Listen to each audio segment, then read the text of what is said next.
realmente não está bom. Agora, no Brasil, sabe como é? O sujeito que não acredita em Deus, ele acredita em qualquer coisa, e, sobretudo, existe o que eu chamo o dogma ginasiano. Quer dizer, aqueles ídolos da ciência que o sujeito aprendeu no ginásio se tornam para ele referências finais, terminais, absolutas e universais, né? Substituindo, então, o próprio Deus. Né? Então, e você é obrigado a aprovar estas figuras em todos os aspectos do seu desempenho, não sendo possível você diferenciar, né, qualidades e, vamos dizer, virtudes e defeitos. Né? Por exemplo, se você diz que Isaac Newton era um sujeito anormalmente agressivo e não muito bom da cabeça, isto significa para eles que você está desmentindo a lei da gravidade. É uma coisa incrível. Eu falei que o Einstein era um plagiário. Pronto, ele disse que o Einstein é burro, ele é incapaz. Ele plagiou o Poincaré, todo mundo sabe que ele fez isso. Né? E é óbvio que para o sujeito plagiar um gênio, precisa ele ser um gênio também. Né? Mas daí diz, não, ele está desmerecendo o Einstein, dizendo que o Einstein era uma burro. Tal. É assim, né? Então, é idolatria em bloco. Você não pode nem ter... Veja, é claro que ninguém pode sonegar a sua admiração a tipos como Isaac Newton ou Albert Einstein, tá certo? Mas não quer dizer que sejam perfeitos sob todos os aspectos, né? E, sobretudo, que a sua obra científica possa sobreviver integralmente. Né? Veja, a obra de Newton, por exemplo, ela é constituída 80% são especulações teológicas e alquímicas. O Isaac Newton era um cristão que não acreditava na Trindade, ele estava fazendo uma espécie de islamismo cristão, assim, a teoria da unidade absoluta, e tudo que ele escreveu, incluindo os princípios matemáticos da filosofia natural, era parte de uma longa demonstração, ou como diria o René Girard, um longo argumento do princípio ao fim. E o pessoal lê só, evidentemente, só os princípios matemáticos da filosofia natural e ignora o resto, tá certo? E acha que o simples fato de você recordar o resto, você está falando mal de Newton. Eu digo, olha, eu não posso falar mal da teologia do Newton porque eu só conheço por referências muito breves, tá certo? Sobretudo do camarada que descobriu os manuscritos de Newton a respeito, que foi o economista John Maynard Keynes. Ele tinha dinheiro sobrando, um dia foi num leilão, comprou um monte de papéis e descobriu que eram manuscritos teológicos e alquímicos de Isaac Newton. E escreveu, então, um ensaio importantíssimo, né, mostrando que a maior parte da obra do Newton se referia a estes assuntos e não ao que hoje nós chamaríamos de ciência física. Então, qual é a relação entre uma coisa e outra? Isto é um dos maiores abacaxis da história das ciências. Como se articula a teologia de Newton com a física de Newton? Ninguém sabe, e eu muito menos. Isto ainda vai precisar gente de primeiríssima ordem examinar isso por muito tempo e ver se encontra articulação. Eu não sei onde está essa articulação. Ela deve existir em algum lugar. Pelo menos na cabeça de Newton existia. Né? Então, quando a gente diz que Stephen Hawking escreveu alguma besteira, já vem o pessoal falando, não, ele está derrubando Stephen Hawking, ele acha que ele é melhor que Stephen Hawking. Como? Quer dizer, eu preciso ser melhor do que um sujeito para perceber que ele disse uma asneira, que inclusive foi assinalada muito claramente por outro gênio assombroso, que é o John Lennox. John Lennox escreveu um livrinho desse tamanho, chamado God and Stephen Hawking, que é um negócio arrasador. O Hawking, o Lennox, faz o possível para ser respeitoso com o seu colega, mas quanto mais respeitoso ele fica, mais dá impressão de gozação. Porque a coisa realmente tão absurda, tão inaceitável, né, que a tentativa de contestá-la educadamente fica pior ainda. Quer dizer que se você mandar o sujeito para aquele lugar, eu acho que ficaria até mais delicado. Muito bem. A primeira observação do John Lennox, quer dizer, eu li o livro, muito que eu vou dizer aqui, eu tirei do livrinho do John Lennox, mas eu acrescentei algo. Né? A primeira coisa que o John Lennox diz é o seguinte, ele diz, leis não criam nada. O que é uma lei? É a expressão de uma regularidade observada, tá certo? E expressa em termos matemáticos. A lei por si mesma não produz o seu fenômeno. Né? Então, por exemplo, a lei da gravidade, ela mostra a relação entre objetos materiais. Ela não cria esses objetos materiais. Então, de cara, o fato do Hawking usar a expressão leis em vez de forças já mostra uma certa confusão.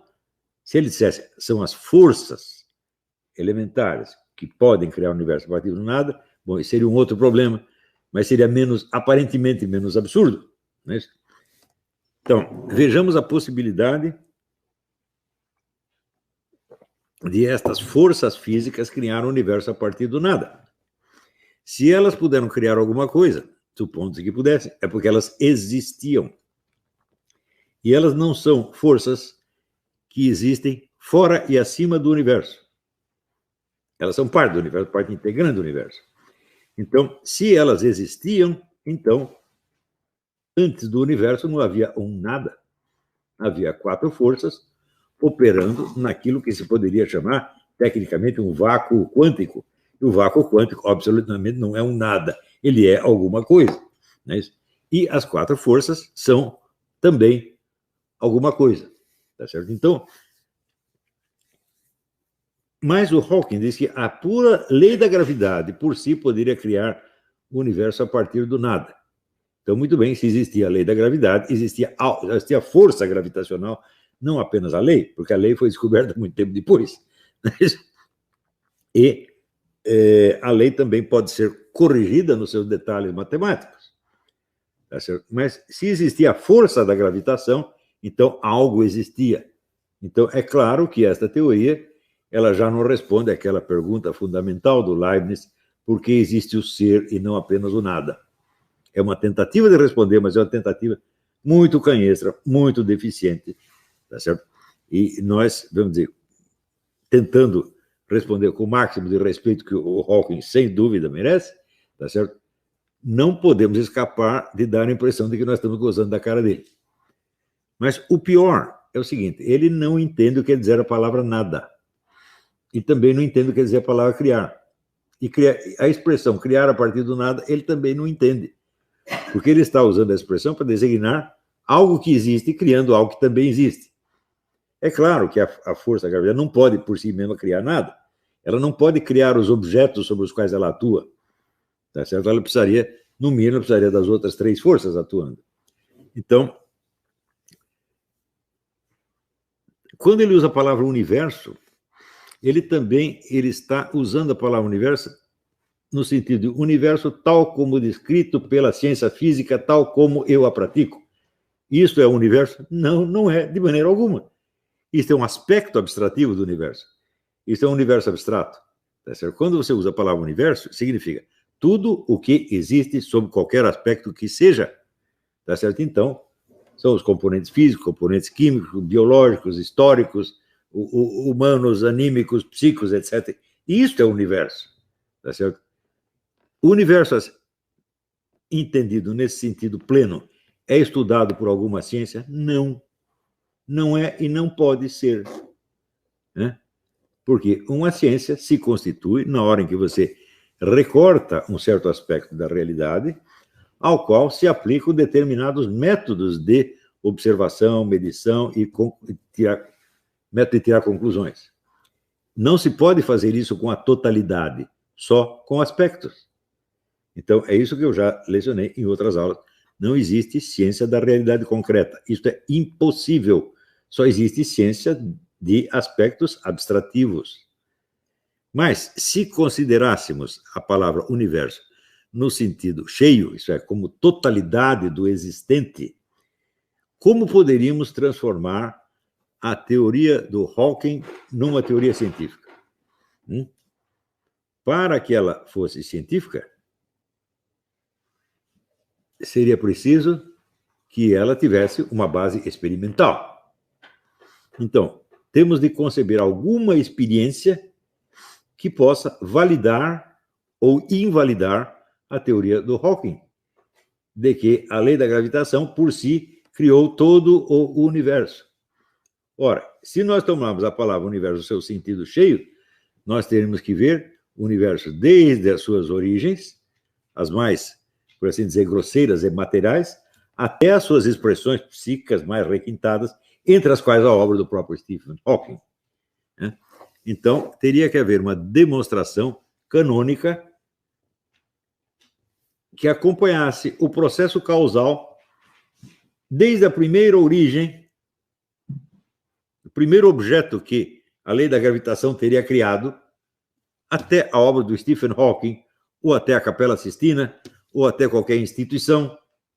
E essa demonstração é obviamente impossível, né?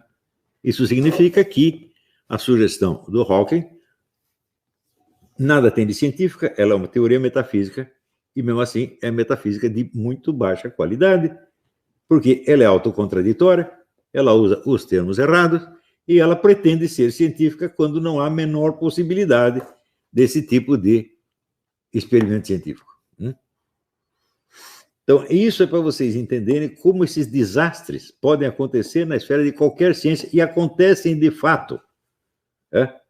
Nós não precisamos desprezar a obra do Hawking por causa disso, porque o sujeito, um homem horrivelmente doente, né, numa cadeira de rodas, mal podendo falar, e no fim da vida, ele tem o direito à sua cota de Alzheimer, né? E não há, nada o desmerece por causa disso, porque antes ele fez coisas notáveis, né? E esse desejo de entrar no debate do ateísmo é que o fez, no último momento da sua vida, negar a coisa que ele afirmava antes, né? Antes ele disse, por exemplo, Deus criou os números inteiros, né? Ou seja, ele acreditava em um Deus qualquer, do jeito dele, o Deus dos físicos. De repente deixou de acreditar e entrou no partido do Richard Dawkins o Daniel Dennett e outros. Né? Eu digo, bom, nós conhecemos os argumentos desses camaradas e eles sempre, sistematicamente, são baseados numa ignorância religiosa monstro. Né? E a primeira coisa que nos espanta é a ideia de jogar contra Deus a ideia de leis da natureza. Ora, nenhuma lei pode criar nada. A lei é apenas uma equação matemática. Ela expressa a relação entre objetos reais. Portanto, a própria formulação da lei pressupõe os objetos. Então, você não pode dizer que a lei criou os objetos cuja existência está pressuposta nela. Isso é muito, muito pueril. Ninguém faz uma coisa dessa. O Hawking fez, mas no fim da vida, gente. Né? Então,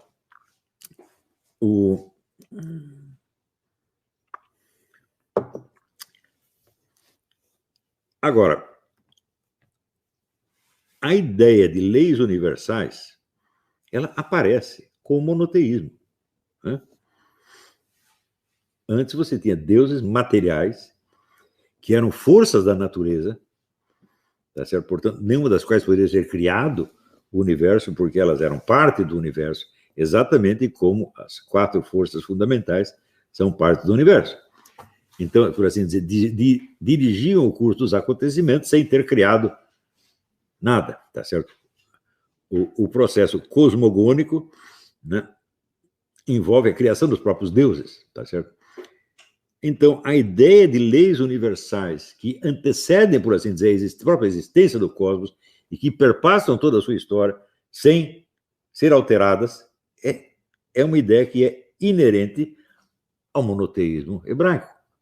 Por isso, numa época em que os gregos acreditavam em não sei quantos deuses, os hindus acreditavam em não sei quantos, os chineses acreditavam em mais não sei quantos, os judeus acreditavam num só, que era invisível, inacessível, é certo? E cuja principal manifestação era o quê? O Logos, a razão universal. Isto fundou a noção de ciência. Né? Se você retira este Deus e coloca em lugar dele 4 forças físicas, você está fazendo o quê? Você está restaurando o politeísmo grego. Um universo pré-existente. É o universo pré-existente. Então, se são forças... Se o elemento criador e diretor do cosmos são 4 forças físicas, então elas são deuses gregos. Estão entendendo? Então, isso é evidente que corrói a noção de ciência na própria base. Mas acontecimentos desse tipo vivem sucedendo na esfera de todas as ciências. As ciências, faz parte da dialética da investigação científica, a ciência se negar a si mesma e se destruir e se refazer de tempos em tempos, tá certo? Mas isso é absolutamente incompatível com a crença numa verdade científica final. Como dizia o Richard Feynman, que foi prêmio Nobel de Física, um dos físicos mais brilhantes de todos os tempos, ele dizia, todas as leis científicas são duvidosas. E todas são provisórias. Tudo pode mudar. Você veja, a lei de Newton, no tempo de Newton, significava uma coisa. Para nós, que viemos depois do Einstein, significa outra coisa. Para o Newton, ela significava uma lei universal que se aplica a toda a realidade. Depois do Einstein, significa uma lei limitada a um certo aspecto do cosmos. E é transcendida por leis mais abrangentes que explicam o restante do cosmos e contém a lei da gravitação. Ela não é desmentida, então a ciência, nesse caso, progrediu não pela desmentida de uma lei, mas pela sua inserção numa estrutura explicativa mais vasta. E isto é o normal. Não é isto? Então, por exemplo, quando a gente vê a discussão entre evolucionistas e adeptos do design inteligente, eu digo, bom, isso aí deve ter alguma outra abordagem possível, além dessa confronto estático. Por que eu digo isso? Porque Charles Darwin acreditava no design inteligente. No final do Origem das Espécies, ele diz claramente, Deus planejou tudo isso para que as espécies evoluíssem dessa maneira. O que é isso? É uma teoria do design inteligente. Então, por que os adeptos do design inteligente são tão anti-darwinianos e os darwinianos são tão contra o design inteligente? Eu digo, é porque o número de participantes desse debate que leu A Origem das Espécies é muito pequeno. Porque não é possível você ler sem você chegar nesse ponto e perceber que na mente do Charles Darwin não havia a menor contradição entre uma coisa e outra. Ele usa uma para explicar outra, a outra para explicar uma. Então, por que não existe a teoria do design inteligente evolucionista? Que é a única que seria fiel ao propósito de Charles Darwin. Bom, parece que isso acaba de aparecer, né? E foi feito por um sujeito que não é um cientista, é um homem da administração e da computação, essa coisa toda. Esqueci o nome, acho que é Perry, esqueci. Então, agora já existe um esboço dessa teoria. Isso talvez mude todo o debate. Não é isso? Agora,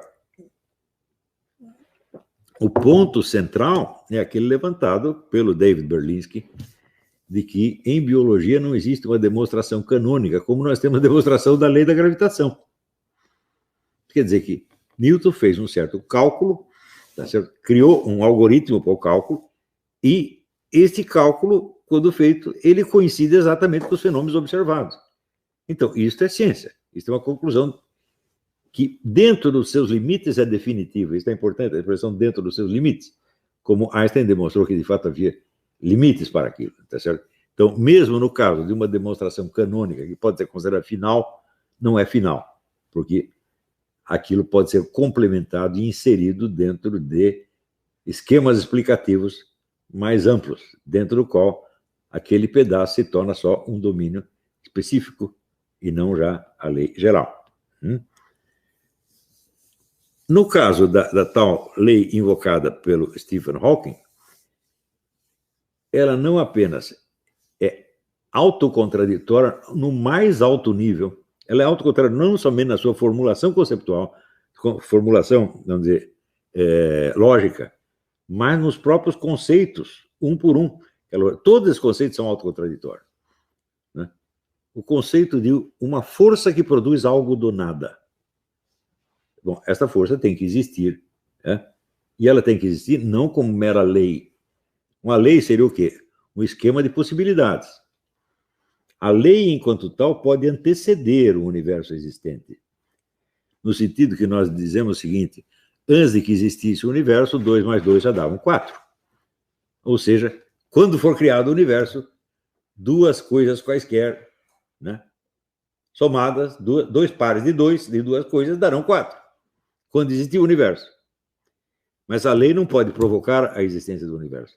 Não pode trazê-lo. a lei é apenas uma equação, é uma relação lógica, né? Então, se além da lei existia a força a qual essa lei se refere, então, esta força podia atuar no nada?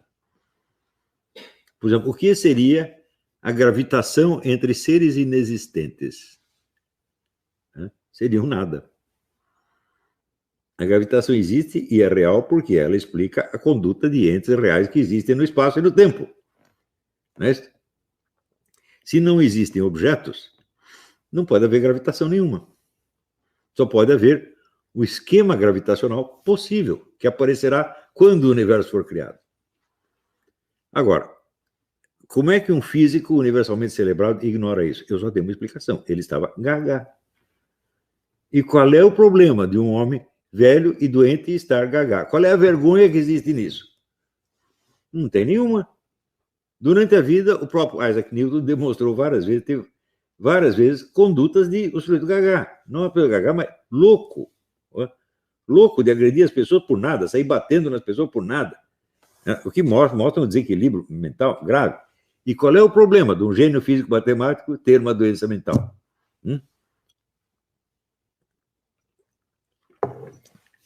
Então, a história inteira dos computadores começa com o sujeito que também não batia os pinos. E o mundo das artes, da filosofia e da ciência está cheio de gênios malucos. Não é regra geral. Em geral, eles não são malucos.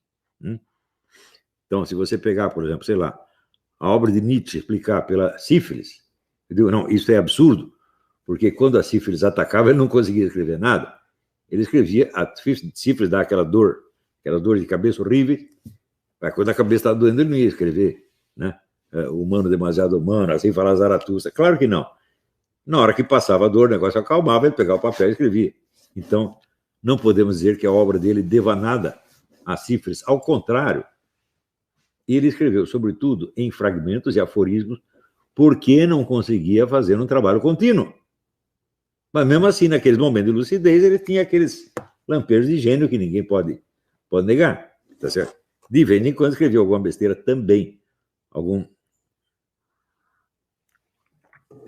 erro histórico monstruoso, algum erro de avaliação monstruoso. Isso pode acontecer a qualquer um, sobretudo a Nietzsche, que não usava jamais, vamos dizer, o vocabulário filosófico técnico, mas escrevia poeticamente.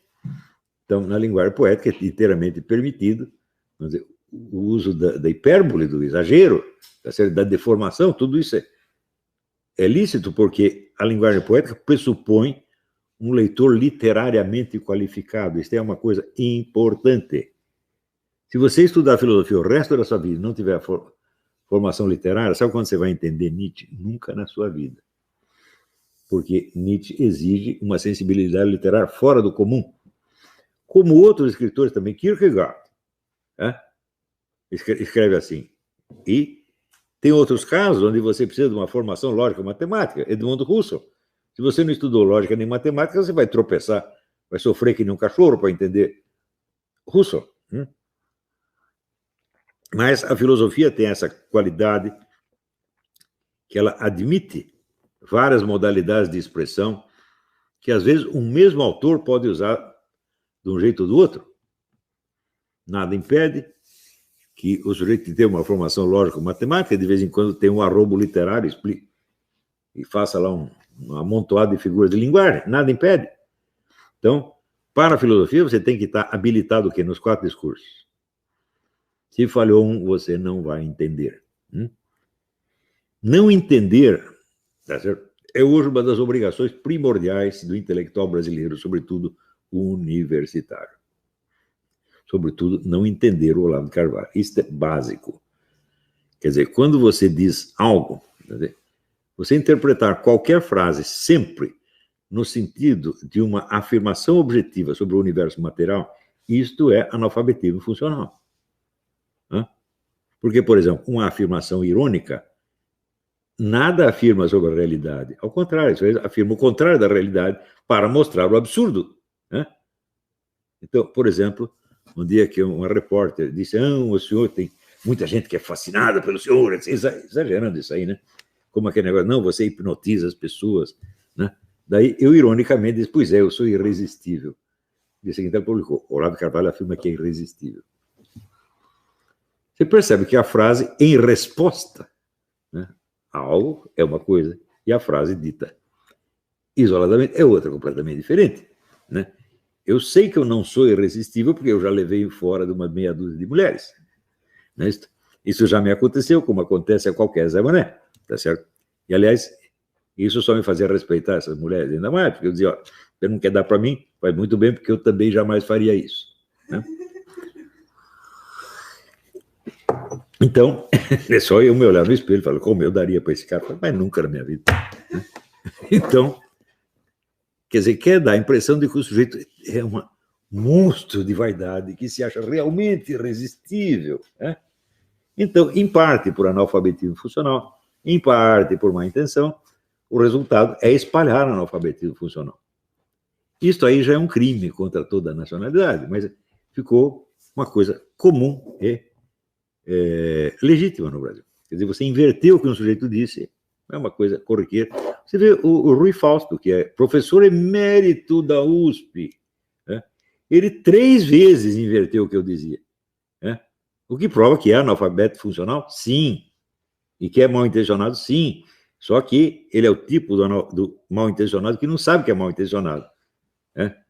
Então, o que não o torna nem um pouco melhor, né? E você vê, nessas discussões científicas acontece a mesma coisa, porque essa semana o sujeito escreveu, onde já se viu, o Olavo está querendo dar lições de física para o Stephen Hawking? Eu digo, bom, primeiro, isso não é física, isso é metafísica. E segundo, se eu estiver certo e o Hawking estiver errado, qual é o problema? Isso é impossível de acontecer, né? A superioridade do Hawking é absoluta e invencível. Falou, não. Você pega ele num momento de fraqueza e diz uma besteira. Qualquer um pode fazer isso. Eu faço isso. Ele também faz isso. Albert Einstein também fez. Muita gente fez, né? Então, se você acompanhar, por exemplo, a trajetória das ideias políticas do Albert Einstein, são de uma ingenuidade e de uma bobeira indescritível. Quer dizer, o homem que se acreditava, um socialista democrático, né? Que eu saiba, também é como socialista democrático brasileiro. Que eu saiba, ser democrático é você aceitar estar fora do poder e ser governado pelo seu adversário, pelo menos durante algum tempo. Mas para todos os socialistas democráticos que eu conheço, esta hipótese é impensável. A direita, não, ele não. Então, né? O Coiso, né? O Bozo, isso ele não. Por que ele não, meu filho? Ele foi eleito, agora você vai ter que aguentá-lo, né? Mas os caras não estão preparados para isso.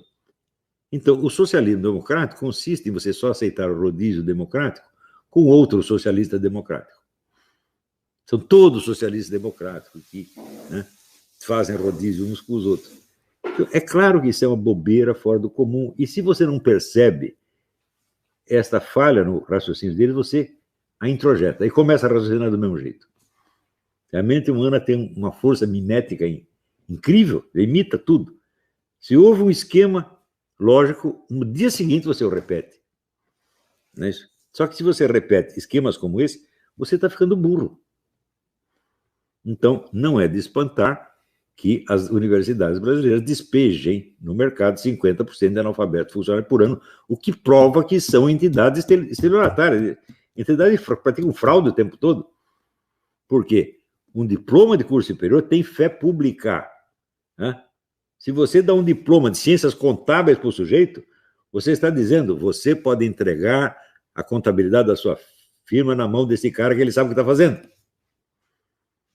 Se você dá um diploma de médico, quer dizer, você pode entregar sua saúde, a saúde do seu filho, da sua mulher, da sua mãe, na mão desse cara porque ele sabe o que está fazendo.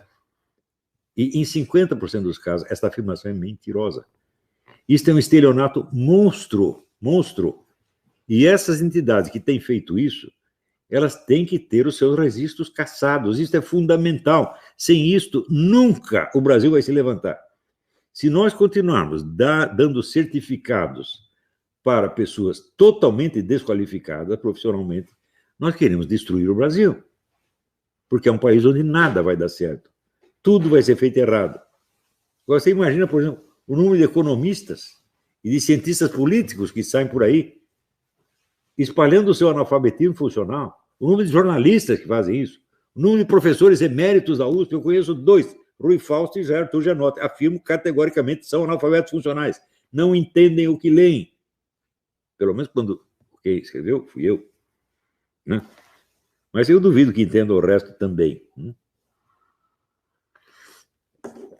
E note bem, se o pessoal da direita acha que é tudo um problema de esquerdismo, então significa o seguinte, eles estão legitimando o analfabetismo funcional, desde que seja de direita. Então, existe um problema que, claro, a esquerda governou o país durante 50 anos e fez um estrago monumental. A começar pelo estrago na cultura, que eu observei desde os anos 80. Depois do estrago na cultura, veio o estrago na moral, transformando todo mundo em delinquente, trombadinha, narcotraficante, ou pelo menos viciado, na melhor das hipóteses, viciado. Mas isso não quer dizer que este problema seja exclusivo da esquerda. O analfabetismo funcional não escolhe carteirinha de partido. Então, onde é que nós temos que corrigir o analfabetismo funcional? Primeiro em nós mesmos. Tem muito aluno que me escreveu e falou, pô, eu descobri que eu sou analfabeto funcional, o que eu faço para consertar? Eu digo, você entra no curso do Carlos Nadalim, que ele te ensina a ler de novo, pelo bom e velho método fônico, e você vai entender o que você lê, finalmente, e você vai descobrir essa coisa maravilhosa. É possível entender alguma coisa. Quantos alunos meus já não mostraram essa surpresa? Falaram, pô, eu estou entendendo o que ele está falando. Eu estou lendo Aristóteles, estou entendendo. Quando que a USP lhe deu essa sensação? Nunca. Ela lhe dá a sensação de que o professor aprovou você e de que a turma aprovou você. Isso lhe dá uma segurança externa. Segurança de macaco que se sente firme quando a tribo está do lado dele. Isso é para bicho, não é para ser humano. Então, é o bando de macaco, aí você ajunta assim, olha, ele tem um leão, mas aqui tem 50 babuínos. Nós vamos lá e pegamos o leão. Aqui tem o leão, tem 50 hienas, a hiena pega o leão.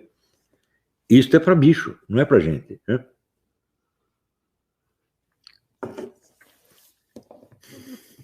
Agora, as pessoas se submetem a isso e às vezes consideram que ser assim é uma questão de honra.